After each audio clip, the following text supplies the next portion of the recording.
And I met Simone for the first time. She was very shy, but I kind of understood that. I've seen many kids go through the justice system, and that first appointment's always the trickiest. She had quite a serious matter coming before the court, so I asked her to come in to have a chat with me. During that discussion, well, it tended to be a one-sided discussion, I have to say.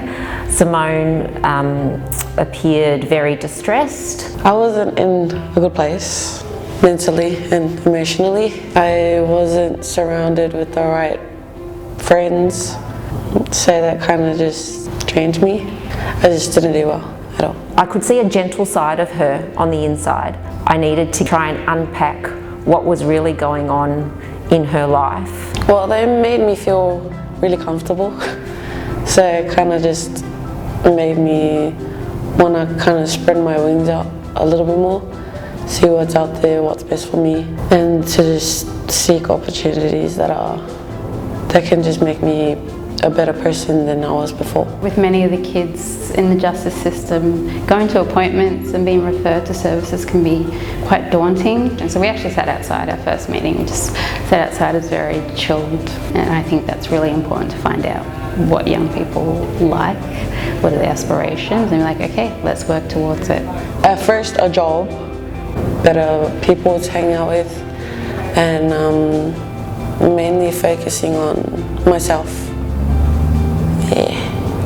She received a good behaviour bond with one condition: to comply with the lawful directions of Banksia Gardens. We're normally, I'd say, advocates, so that the young person would only have to tell their story once, and then we link them into opportunities, whether that's mental health assistance or whether that's employment, education, anything that's related to their aspiration, their goals, whatever that they want to work on within themselves. Then we go, okay, well, we're there beside you and we'll help you navigate that path, and that includes the justice system. We wouldn't be able to support our clients in the way we do now without Banksia, and whether that's through sport or whether that's through education or whether that's through culture.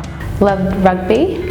I could see she was quite passionate about it, and I was intrigued because she was such a shy character. Well, rugby, it's your typical islander sport, so it's something that I can lean on to kind of just let out whatever is making me mad or whatever, but like in a healthy way. That physical activity is probably a great form of release, emotion regulation, all of that, and so I encourage her to stick with it. I remember when I first met her, she came across as so vulnerable, but when I found out that she played rugby, I thought to myself, wow, this young person is so emotional, so distressed, but she must have some real inner strength. I think she's doing brilliantly. It's so nice to watch a person grow personally. It's been amazing for me to watch. They're good people.